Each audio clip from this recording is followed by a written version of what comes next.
रात के 12 बज चुके थे। माँ कभी दरवाजे की तरफ देखती तो कभी एक नज़र घड़ी की तरफ। माँ की आंखों में और चेहरे पर चिंता साफ नजर आ रही थी। थोड़ी ही देर में दरवाजे की घंटी बजी।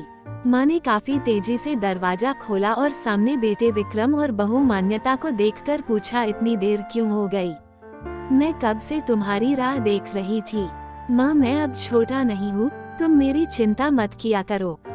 विक्रम घर के अंदर प्रवेश करते हुए बोला, बेटा कितना भी बड़ा हो जाए माँ के लिए छोटा ही रहता है। चलो छोड़ो, हाथ पैर धो लो, मैं तुम्हारे लिए खाना लगा देती हूँ। माँ ने दरवाजा बंद करते हुए कहा, माँ जी हम बाहर से खाना खाकर आए हैं, आप खा लीजिए, हम सोने जा रहे हैं। बहू मान्यता ने कहा, लेकिन मैंने तो तुम लोगों की पसंद की खीर बनाई है, आओ थोड़ी थोड़ी खा लो। माँ तुझे एक बार में समझ में नहीं आता क्या? तेरी बहू ने कहा ना, हम बाहर से खाना खाकर आए हैं, क्यों परेशान करती है?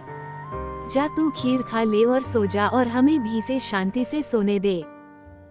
माँ अकेले कैसे खीर खा सकती थी और उसे बिना खाए नींद कैसे आ सकती थी, क्योंकि बेटे के इंतजार में उसने भी कुछ नहीं खाया था। वो किचन में गई, एक गिलास पानी पिया और अपने रूम में चली गई। सुबह 10 बजे विक्रम की आंखें खुली। बाजू में मान्यता अभी भी सो रही थी।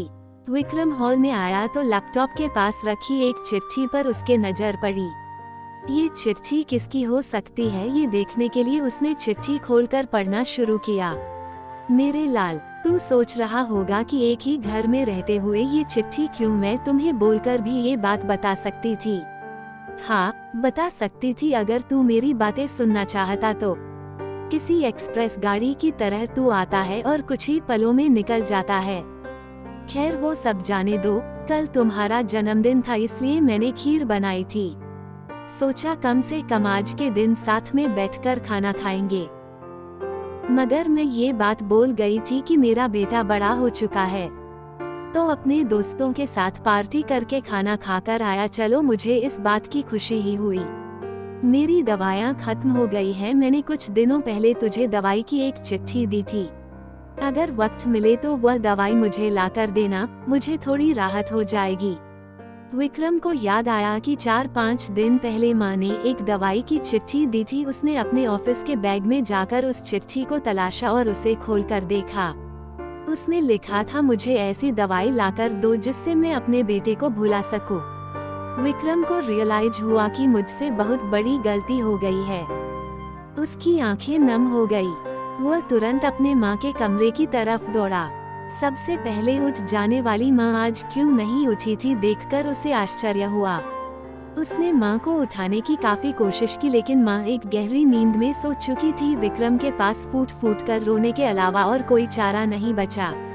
दोस्तों, ये कहने की जरूरत नहीं है कि माँ बाप जीवन में कितने मूल्यवान हैं। उनके रहते हुए ही उनकी सेवा करो, उनसे प्यार करो।